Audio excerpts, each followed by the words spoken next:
Se algum dia houve um coração partido, um coração esmagado e arruinado pelo jugo rude da má fortuna e do sofrimento, foi o coração de Patsy. O açoitamento mais cruel que fui obrigado a testemunhar, e que não consigo relembrar com outra emoção senão horror, foi infligido à infeliz Patsy. Já foi visto que o ciúme e o ódio da senhora Epps tornavam completamente miserável a vida cotidiana de sua jovem e ágil escrava. Fico feliz de acreditar que em várias ocasiões consegui evitar punição para a pobre moça. Na ausência de Epps, a senhora frequentemente me mandava açoitá-la sem a menor razão. Eu me recusava, dizendo que temia desagradar a meu senhor, e várias vezes me arrisquei a reprová-la pelo tratamento dispensado a Patsy. Tentava impressioná-la com a verdade de que Patsy não era responsável pelos atos dos quais ela reclamava, mas que, sendo ela uma escrava inteiramente sujeita à vontade de seu senhor, apenas sobre ele recaía a culpa. Aos poucos, o monstro de olhos verdes se insinuou também na alma de Epps, e foi então que ele se uniu com sua raivosa mulher num regozijo diabólico pelas infelicidades da moça.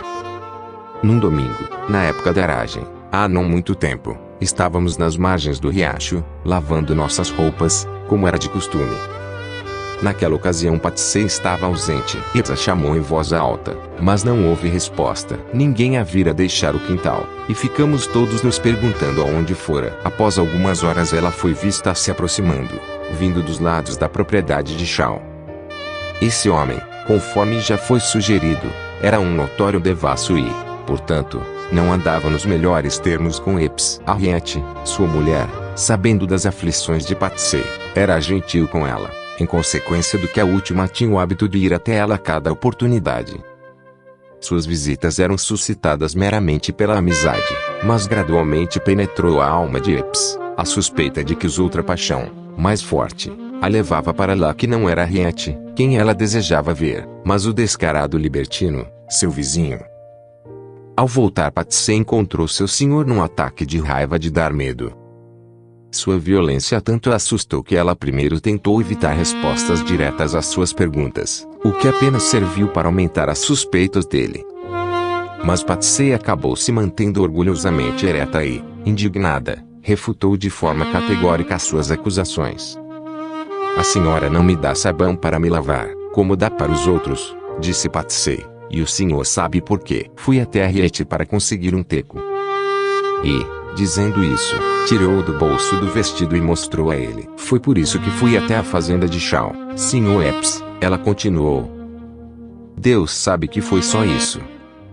Você está mentindo, sua negra puta, gritou Epps. Eu não minto, senhor. Pode me matar que eu fico com o que eu disse.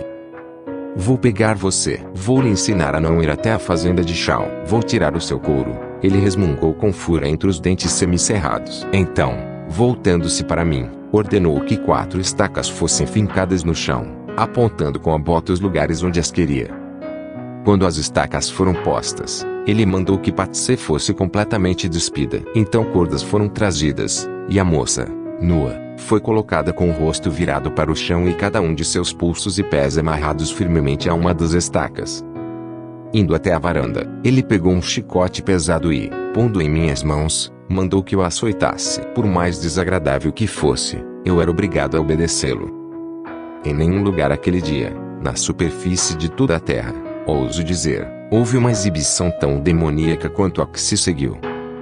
A senhora Epps ficou na varanda, entre os filhos, observando a cena com um ar de impiedosa satisfação. Os escravos se juntaram a uma pequena distância, os rostos indicando a tristeza dos corações. A pobre Patsy implorou com todas as suas forças por misericórdia, mas suas súplicas foram em vão. Epps cerrou os dentes e pisou firme no chão, gritando comigo como um demônio enlouquecido para bater mais forte. Mais forte, senão você é o próximo, seu canalha, ele gritou. Oh, misericórdia, senhor, tem misericórdia, por favor. Oh, Deus, tem de piedade. Patsy exclamava de tempos em tempos, lutando em vão, sua carne estremecendo a cada golpe. Quando eu já havia açoitado umas 30 vezes, parei e me virei para Epps, esperando que ele estivesse satisfeito, mas com xingamentos amargos e ameaças ele mandou que eu continuasse. Dei mais 10 ou 15 açoites. A essa altura suas costas estavam cobertas por longos vergões, uns sobre os outros, como o tramado de uma rede. Epps ainda estava furioso e selvagem como nunca, perguntando se ela queria ir à fazenda de Shaw novamente, jurando que ia açoitá-la até ela desejar que estivesse no inferno. Jogando o chicote no chão, declarei que não podia mais puni-la. Ele me mandou continuar, ameaçando-me com um açoitamento ainda mais severo do que o que ela recebera, caso eu me recusasse. Meu coração se revoltou com aquela cena desumana e, correndo o risco de ter de enfrentar as consequências, eu me recusei terminantemente a levantar o chicote. Epps, então o pegou ele mesmo e o aplicou com 10 vezes mais força do que eu fizera. Os gritos de dor e os gemidos da torturada Patsy, mesclados com os xingamentos altos e furiosos de Epps, carregavam o ar. Ela ficou terrivelmente lacerada, posso dizer, sem exagero, literalmente esfolada. O chicote ficou molhado de sangue, que escorria por seus flancos e pingava no chão. Ao fim e ao cabo parou de se debater. Sua cabeça pendeu inerte sobre o chão. Seus gritos e súplicas gradualmente diminuíram e morreram até se transformar num gemido baixinho. Ela não mais se contorcia nem se encolhia quando o chicote extraía pequenos pedaços de sua carne. Pensei que aquela moça estivesse morrendo. Era o domingo do Senhor. Os campos sorriam na luz cálida do sol, os passarinhos chileavam alegremente entre as folhas das árvores. Paz e felicidade pareciam reinar em toda parte, menos no peito de Epps e de sua vítima. Sôfrega das testemunhas silenciosas em volta. As fortes emoções que ali se agitavam estavam em desarmonia com a calma e silenciosa beleza do dia. Eu só podia olhar para Epps com nojo e aversão indizíveis, e pensei comigo: seu diabo, mais cedo ou mais tarde, em algum momento da justiça eterna, você vai responder por este pecado. Finalmente ele parou de açoitá-la, por mera exaustão, e ordenou a Phoebe que trouxesse um balde de sal e água. Depois de lavá-la cuidadosamente com isso, mandaram-me levá-la para sua cabana. Desamarrando as cordas, eu a ergui em meus braços. Patsy não conseguia ficar de pé, e, quando sua cabeça repousou em meus ombros, ela repetiu muitas vezes, numa voz fraca quase imperceptível: Ouplet, e mais nada. Seu vestido foi recolocado, mas roçava suas costas e logo ficou pesado de sangue.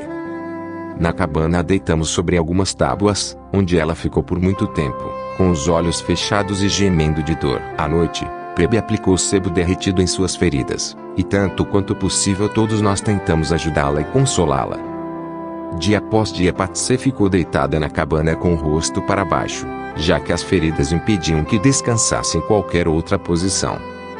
Teria sido uma bênção, teria lhe poupado dias e semanas e meses de infelicidade, se ela nunca mais tivesse levantado a cabeça com vida.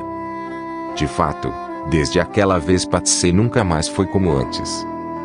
O fardo de uma profunda melancolia pesava-lhe absurdamente. Ela não mais se movimentava com aquele passo exuberante e elástico. Não havia mais em seus olhos aquela faísca de felicidade que anteriormente a distinguira. O abundante vigor, o espírito vivaz e amante das risadas de sua juventude, se fora. Ela sucumbiu a um ânimo triste e esmorecido. Frequentemente se sobressaltava dormindo e, com as mãos erguidas ao céu, suplicava por misericórdia. Ficou mais quieta, trabalhando todo o dia entre nós sem dizer uma só palavra. Uma expressão gasta, de dar dó, instalou-se em seu rosto. E seu humor normal era agora o choro, e não a alegria. Se algum dia houve um coração partido, um coração esmagado e arruinado pelo jugo rude da má fortuna e do sofrimento, foi o coração de Patsy. Ela fora tratada da mesma forma que os animais de seu senhor. Vista apenas como um animal valioso e belo, e consequentemente tinha um entendimento limitado. Ainda assim uma luz fraca jogava seus raios sobre seu intelecto, de forma que não era totalmente obscurecido. Patsy tinha alguma percepção de Deus e da eternidade, e uma percepção menor de um Salvador que morrera por causa até mesmo de pessoas como ela. Nutria apenas algumas ideias confusas de uma vida futura, sem compreender a diferença entre a existência corpórea e a espiritual. A felicidade, em sua cabeça, era a ausência de açoites, de trabalho pesado, de crueldade por parte de senhores e feitores.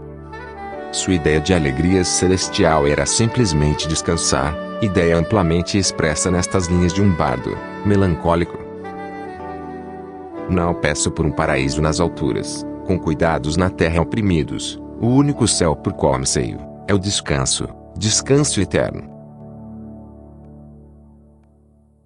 Trecho tirado do livro 12 anos de escravidão, páginas 204 a 209. Tradução: Carolina Chang. Solomon Northup foi um homem livre sequestrado em Washington e submetido à escravidão em 1841. Logo após sua libertação, processou seus sequestradores, que nunca foram condenados. Publicou suas memórias. Os detalhes de sua vida depois disso são desconhecidos, mas acredita-se que tenha morrido em Glen Falls, no estado de Nova York, por volta de 1863.